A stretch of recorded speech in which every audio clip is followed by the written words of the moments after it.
மாண்புமிகு தமிழ்நாட்டினுடைய பள்ளிக் கல்வித்துறை அமைச்சர் எழுதி மாண்புமிகு முதலமைச்சரால் தற்போது வெளியிடப்பட்ட தேசிய கல்விக் கொள்கை 2020 என்னும் மதயானை என்ற புத்தகம் இன்றைய இந்த விழாவின் பேசுபொருள்.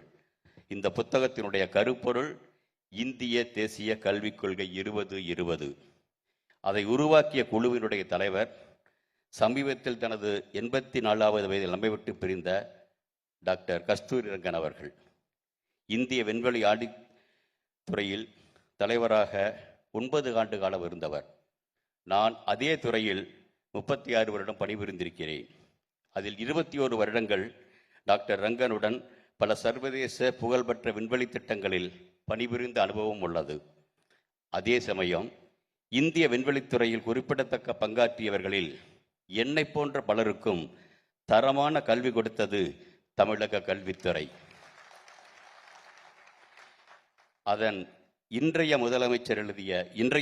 கல்வி அமைச்சர் எழுதிய புத்தகம் இது. இப்பொழுது இரு புத்தகங்களுக்கும் இடையில் தேசிய கல்விக் கொள்கை 2020, தேசிய கல்விக் கொள்கை 2020 என்னும் மதயானை என்ற புத்தகம். இந்த இரு புத்தகங்களுக்கும் இடையில் இருக்கும் நான் இருதலை கொள்ளி எருவாக இருக்கிறேனோ? இல்லை.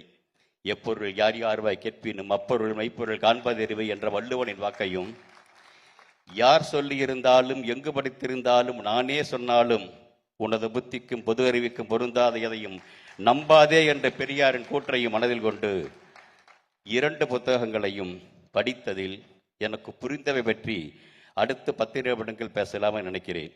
எனக்கு 5 நிமிஷம் தான் கொடுத்துருக்குறாங்க. இருந்தாலும் 5 நிமிஷம் நான் கொஞ்சம் உரிமையோடு எடுத்துக்கிறேன். புத்தகத்தின் தலைப்பு தேசிய கல்விக் கொள்கை 2020 என்னும் மதயானை. இது ஜூலை 23, 2016 முத்தமிழறிஞர் டாக்டர் கலைஞர் அவர்கள் புதிய கல்விக் கொள்கை பற்றி எழுதிய கட்டுரையில் எடுத்தாண்ட ஒரு பதம். அந்த பதத்திற்கான விரிவான விளக்க உரை இந்த புத்தகம். அதையும் தாண்டி முழுதாக படித்தபின் எனது கணிப்பு, தலைப்பை இப்படி பார்க்கலாமே அப்படின்னு அன்னைக்கு எழுதினப்போ தேசிய கல்விக் கொள்கை 2020 என்னும் மதயானைக்கான அங்குசம் அப்படின்னு இன்னைக்கு இந்த புத்தகத்தில் தலைப்பில் இது வந்துடுச்சு. அன்னைக்கு பார்த்தது படிவத்தில். ஏனென்றால் மதயானை அப்படியே விட்டுவிடாமல் சமத்து யானையாக மாற்ற ஒரு அங்குசம் தேவை. முதல்வர்கள் கொடுத்திருக்கோம், எப்படி வருதுன்னு பார்க்க வேண்டிய அவசியம் இருக்குன்னு நினைக்கிறேன். இந்த புத்தகம் அந்த பணியை செய்ய முதல்வதாக நான் பார்க்கிறேன். அந்த நேரத்தில் 2ஐயும் படித்ததில் எனது கவனத்தை கவர்ந்தவையும் அவை பற்றி எனது குறிப்புகளும் எனது பேச்சாக உங்கள் முன் விரிகிறது. ஒரு ஜனநாயக நாட்டின் கொள்கையை ஒட்டுமொத்தமாக மாற்றியமைத்து புதிதாக வேறொரு கொள்கையை உருவாக்கும் என்பது அளப்பரிய செயல். அதுவும் இந்தியா போன்ற பன்முகத்தன்மை வாய்ந்த தேசிய இனங்கள் வாழும் பண்பொழி கலாச்சாரங்கள் கொண்ட தேசத்தில் கடந்த கால வரலாறுகளை உள்வாங்கி அரசியல் சாசன மரபுகளை மதித்து கூட்டாட்சி தத்துவத்துடன் இயங்கும் மாநில அரசின் உரிமைகள் பாதிக்கப்படாமல் இந்த பணி செய்து முடிக்கப்பட்டிருக்க வேண்டும்.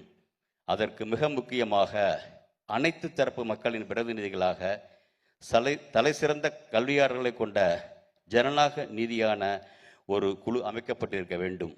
அந்த குழு மக்களின் கருத்துக்களுக்கு மதிப்பளித்து மாநில அரசுகளின் உரிமைகளை மதித்து இருதரப்பு கூட்டமைப்பின் மூலமாக வெளிப்படைத்தன்மையுடன் தேசிய கல்வியை உருவாக்க வேண்டும்.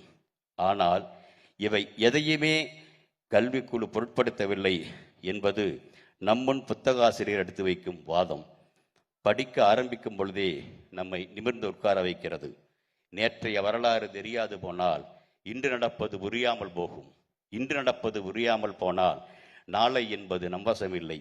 நாடு சுதந்திரம் அடைந்த பொழுது இருந்த இந்தியாவின் கல்வி நிலை, இப்பொழுது இருக்கும் நிலை, அதில் உள்ள சாதக பாதகங்கள் என எல்லாவற்றையும் முழுதாக ஆய்ந்தபின் இப்போத தேவைகளை புரிந்து கொண்டு கல்விக் கொள்கையை அமைத்திருக்க வேண்டும். அப்படி பார்த்தால் 1947 இந்தியா சுதந்திரம் அடைந்த பொழுது உலக அளவில் இந்தியாவினுடைய ஜிடிபி என்ற பொருளாதார குறிப்பு செல்வது 3%. இந்த வீழ்ச்சிக்கு மிக மிக முக்கியமான காரணம் இந்தியாவை அடிமைப்படுத்தும் சூழ்ச்சியில் முகிழ்த்த மெஹ்லேவின் கல்விக் கொள்கை. இன்றைய நிலையில் ஒட்டுமொத்த பொருளாதார குறியீட்டில் இந்தியாவின் நிலை உலக அளவில் 4வது இடம் தொட்டு 3வது இடத்தை நோக்கிய முன்னேற்றமாகும். விவசாயம் முதல் விண்வெளி வரை பல துறைகளில் ஏர்முனை முதல் போர்முனை வரை ஏற்பட்டுள்ள இந்த முன்னேற்றத்திற்கு முக்கிய காரணம் விடுதலை இந்தியாவில் கல்விக்காக அரசுகள் எடுத்துக்கொண்ட முயற்சியும் அதன் பலனாக 1950 வெறும் 12% இருந்து எழுத படிக்க தெரிந்தவர் விகிதாச்சாரம் 78% உயர்ந்ததும் 0.4% இருந்த உயர்கல்வி செல்வோரின் விகிதாச்சாரம் 28% உயர்ந்ததும் தான். மந்திரத்தில் எந்த மாங்காயம் விழவில்லை. உதாரணத்துக்கு தமிழ்நாட்டில் ஏற்படுத்தப்பட்ட உள்கட்டமைப்பினை பார்த்தால், குடியிருப்புக்கு ஒரு ஆரம்ப கல்வி அமைக்கப்பட்டது. அதேபோல் 3 கிலோமீட்டருக்குள் ஒரு நடுநிலைப்பள்ளியும் 5 கிலோமீட்டருக்குள் உயர்நிலைப்பள்ளி 8 கிலோமீட்டருக்குள் ஒரு மேல்நிலைப்பள்ளி என எதிர்கால திட்டமிடல்களோடு மாநில கல்வி கட்டமைப்பு வரையறுக்கப்பட்டது. இந்த திட்டம்தான் தமிழ்நாட்டின் இன்றைய கல்வி வளர்ச்சிக்கான மாபெரும் அடித்தளம். இதன் விளைவாக பள்ளிக்கல்வியில் 100% மொத்த சேர்க்கை விகிதத்தையும் உயர்கல்வியில் 50% மேலான சேர்க்கை விகிதத்தையும் தமிழ்நாடு சாத்தியமாக்கியிருக்கிறது. இதற்கு அச்சாணியாக இருக்கும் நமது பொதுக்கல்வி கட்டமைப்புகள் வலுப்படுத்த முனைவதற்கு பதிலாக NEP 2020 மூலம் தமிழ்நாட்டினுடைய கல்வி கட்டமைப்பையே அசைத்து பார்க்க நினைக்கிறது அந்த கொள்கை என்கிறார் புத்தக ஆசிரியர். இந்த உள்கட்டமைப்பை புறந்தள்ளி பள்ளி வளாகம் என்ற புது அமைப்பை தேசிய கொள்கையை முன்னிறுத்துவது பல நடைமுறை சிக்கலுக்கு வழிவகுக்கும் என்பது ஏற்றுக்கொள்ள வேண்டிய வாதமாகவும் திரும்ப விரிவாக விவாதிக்கப்பட வேண்டிய ஒன்றாகவும் நான் பார்க்கிறேன். அதே மாதிரி 3 வயது முதல் 16 வயது வரை கட்டாய கல்வி என்ற புதிய தேசிய கல்விக் கொள்கையில் பரிந்துரைப்பதை அமெரிக்கா உட்பட பல முன்னேறிய நாடுகள் இருப்பது போல் 1 முதல் 10 அல்லது 12 வகுப்பு வரை இலவசமான பொது கல்வி என்பதை கொண்டு வந்திருக்க வேண்டும் என்பதும் கவனத்தில் கொள்ள வேண்டிய கருத்துகள். இன்றைய கல்வி முறையில் இன்னொரு முக்கியமான தலைப்பு வாழ்நாள் முழுவதும் கற்றல் அல்லது வாழ்நாள் முழுமைக்கும் கற்றல், life long education and learning. கணினி யுகம், விண்வெளி யுகம் என்பதை கடந்து செயற்கை நுண்ணறிவு யுகமாக வெகு வேகமாக முன்னேறி வரும் இன்றைய நிலையில் மனிதனின் சராசரி ஆயுள் காலம் அதிகரித்து வருகிறது. இந்த நிலையில் பெரும்பான்மையான தனிமனித வாழ்க்கை லேர்ன், ஏன், ரிட்டையர் என்ற நேற்றைய நிலை மாறி லேர்ன், ஏன் and learn, retire and learn என்று இன்றைய நிலையில் நித்தம் கற்றல் என்பது மிகவும் அத்தியாவசியம். இந்த திசையில் புதிய தேசிய கல்விக் கொள்கையில் ஒரு தெளிவான கொள்கையை என்னால் பார்க்க முடியவில்லை என்கிறார் புத்தக ஆசிரியர். அதற்கேற்ற மாதிரி போற போக்கில் ஒரு இடத்தில் பல்வகை நுழைவு, பல்வகை வெளியேற்றம், multiple entry, multiple exit point உதவும் என்கிறது புதிய தேசிய கொள்கை, தேசிய கல்விக் கொள்கை. இது எப்படி சாத்தியமாகும் என்ற ஒரு தெளிவு இல்லை. இந்த குழப்பத்தின் உச்சகட்டமாக புதிய கல்விக் கொள்கையை எப்படி செயலுறுத்தும், அதாவது இம்ப்ளிமெண்ட் செய்வது என்பதற்கு வெறும் ஒரு பக்கத்தை ஒதுக்கியவர்கள் adult education, lifelong learning என்று முழுதாக 2 பக்கங்களை ஒதுக்கி வாழ்நாள் முழுதும் கற்றலுக்கான அடுத்த வழியாக சொல்லியிருப்பதை படிக்கும் பொழுது ஆசிரியரின் கோபம் புரிகிறது. உலகம் ஏன்னா அடல்ட் எஜுகேஷனுக்கும் லைஃப் லாங் எஜுகேஷனும் ஒரு குழப்பத்தோட நிலைமையில் ஒரு தேசிய கல்விக்குள் இருக்க முடியுமா அப்படிங்கிறது ஒரு மிக மிக கோபமாக இருக்கிறது. உலகம் முழுவதும் இன்றைய நிலையில் கல்வியில் மிகுந்து ஆராய்ச்சிக்கு உள்ளாகி இருப்பது ஆயுள் முழுவதும் என்ற கற்றல் என்ற கோட்பாடு. அதை இளம் வயதிலேயே கற்றலின் ஒரு அங்கமாக சேர்த்து மனித வாழ்வின் இயல்பான ஒன்றாக இணைக்கும் முயற்சியில் கல்வியாளர்கள் இறங்கியுள்ளார்கள். வேறு ஒரு கண்ணேட்டத்தில் பார்த்தால் வாழ்நாள் முழுமைக்கும் கற்றல், லைஃப் லாங் எஜுகேஷன் என்பது முதுமையில் தள்ளாடும் நிலையிலிருந்து தம்மை மீட்டெடுக்க பல நாடுகள் எடுத்துக்கொண்டுள்ள முயற்சியாகவும் உள்ளது. இன்று 2050 5 பேரில் ஒருவர் முதியவர் என்ற முதுமை நிலையை தொடவுள்ள இந்தியாவில் புதிய கல்விக் கொள்கை அதற்கான சரியான பதிலை தரவில்லை என்பதாக நான் பார்க்கிறேன். அதற்கான புரிதலே இந்த கொள்கையில் இருப்பதாக தெரியவில்லை என்பது ஆசிரியரின் கோபம். பெண் கல்வி பற்றி அதிகம் பேசப்படவில்லை. இதில் முழுக்க மற்ற மாநிலங்களுக்கு முன்மாதிரியாக ஆணும் பெண்ணும் சரிநிகர் சமானமாக கல்வி பெற பெண்களுக்கென பல சிறப்பு வாய்ப்புகளை கொடுத்திருக்கும் தமிழ்நாட்டை ஒரு சிறந்த மாதிரியாக எடுத்து பார்த்திருக்கலாம், தவறவிட்டு விட்டார்கள். 2025-26 நிதிநிலை அறிக்கையில் பள்ளி கல்வித்துறைக்கு 46,766 கோடி நிதியினை தமிழ்நாடு அரசு ஒதுக்கி இருக்கிறது. 2025 ஆண்டுக்கான ஒன்றிய பட்ஜெட்டில் பள்ளிக்கல்வி மற்றும் எழுத்தறிவுக்கென ஒட்டுமொத்த இந்தியாவுக்கும் ஒதுக்கப்பட்ட தொகையே 78,572 கோடி என்பது குறிப்பிடத்தக்கது. இதன் பின்னணியில் தேவையான கூடுதல் நிதி தேசிய கல்வி என்று வரும்பொழுது எங்கிருந்து வரும் என்ற கேள்வி எழுகிறது. ஆனால் உலகத்தரம் வாய்ந்த கல்வி, ஒரே நாடு ஒரே கல்வி என்றெல்லாம் எதுகைமோனையில் தேசிய கொள்கையை வழியாக பேசிக்கொண்டே கல்வியை 100% தனியார் மயமாக்க முயற்சிக்கிறதோ அப்படிங்கிற சந்தேகம் எழுகிறது. ஏற்கனவே இந்திய கல்வி முறையின் தனியார் மயம் என்பது பள்ளிகள் தொடங்கி பல்கலைக்கழகம் வரை 2014ஆம் ஆண்டில் 17% இருந்தது. இப்பொழுது 46% அதிகரித்திருக்கிறது என்ற புத்தக ஆசிரியரின் கூற்று நம் கவனத்திற்கு வருகிறது.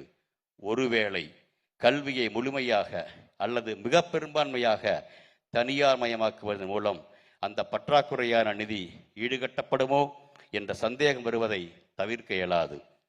வேறு ஒரு இடத்தில் புத்தகாசிரியர் இப்படி சொல்கிறார்: குழந்தைகளின் 3 வயதில் பள்ளிக்கல்விக்கு முற்பட்ட கல்வியை ஆரம்பிக்க செல்வது 2 வயதில் கல்வி, 16 வயதில் இராணுவம் என்ற முசோலினுடைய அரங்குகளுடன் ஒப்பிட்டு செல்லும் பொழுது திகிலுடன் நாம் சிந்திக்க வைக்க இடமாக பார்க்கிறேன். உயர்கல்வி மற்றும் தொழிற்கல்வி ஆகியவற்றில் மொத்த சேர்க்கை விகிதம் 2018ஆம் ஆண்டு இந்திய அளவில் 26.3% இருக்கிறது. இதனை 2035ஆம் ஆண்டுக்குள் 50% உயர்த்துவதே தங்களின் நோக்கம் என தேசிய கல்விக் கொள்கை தெரிவிக்கிறது. இதற்கு நேர்மாறாக தமிழ்நாடு கடந்த 15 ஆண்டுகளுக்கு முன்பே இந்த இலக்கினை கடந்துவிட்டது. கல்வி அமைச்சகத்தின் உயர்தர கல்வித்துறை வெளியிட்ட அகில இந்திய உயர்கல்வி ஆய்வு 2021-22 அறிக்கையில் இதற்கான சான்றினை வழங்கியுள்ளது. தமிழ்நாட்டில் 18 முதல் 23 வயதுடைய மாணவர்கள் ஏறத்தாழ 33.9 லட்சம் பேர் உயர்கல்வியில் சேர்கிறார்கள். மக்கள் தொகை அடிப்படையில் 51.4% இளைஞர்கள் பள்ளிக்கல்வி முடித்து உயர்கல்வி கற்கிறார்கள். தற்பொழுது தமிழ்நாடு அரசு எடுத்து வரும் முயற்சிகளால் இந்த சதவீதம் மேலும் அதிகரித்து வருகிறது. பெண்கள் அதிக அளவில் உயர்கல்வியில் சேர்வதிலும் தமிழ்நாடு முன்னணி மாநிலமாக விளங்குகிறது. உலக அளவில் பல நாடுகள் தங்களின் மொத்த சேர்க்கை விகிதத்தை 50% உயர்த்துவதில் வெற்றி பெற்றுள்ளன. தமிழ்நாடு அந்த இலக்கை விரைவாக எட்டும் திசையில் முன்னேறுகிறது. ஆனால் தமிழ்நாட்டை பின்னுக்கு இழுக்கும் விதமாக தேசிய கல்விக் கொள்கையினுடைய கூறுகள் இருக்கின்றனவோ என்பது ஆசிரியரினுடைய வாதம். தமிழ்நாட்டின் அடுத்த தலைமுறையின் மீது உண்மையான அக்கறையுள்ள யாராலும் புறந்தள்ளப்பட முடியாத வாதம்.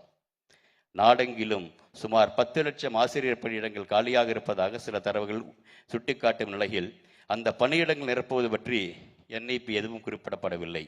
அதற்கு பதிலாக தன்னார்வலர்கள், இசை ஆசிரியர்கள், சமூக ஊழியர்கள், ஓய்வு பெற்ற ஆசிரியர்கள், இராணுவ அதிகாரிகள், அருகிலுள்ள பள்ளிகளில் இருந்து மிகச்சிறந்த மாணவர்கள் மற்றும் பட்டதாரி தன்னார்வலர்கள் என பலரை பயிற்சியாளராக தேர்வு செய்ய பரிந்துரைக்கிறது.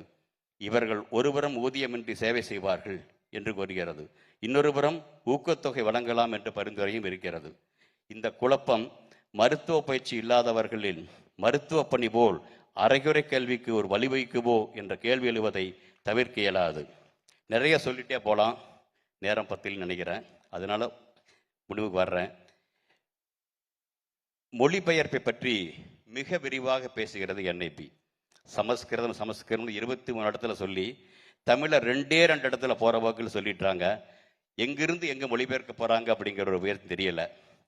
இந்த வகையில தேசிய கல்விக் கொள்கை ஆங்கிலத்தில் ஒரு மாதிரியும் தமிழில் அங்கேயே மொழிபெயர்த்தது தமிழில் வேறு மாதிரி இருப்பதை அங்கெங்கே காண முடிகிறது. மோசமான மொழிபெயர்ப்பை தாண்டி சில கண்ணாமூச்சி ஆட்டங்களையும் காண முடிகிறது. ஒரு இடத்துல சொல்றேன், உதாரணத்துக்கு ஆங்கிலத்தில் 26.5 செக்ஷன் வருது. Mechanism of performance funding to states,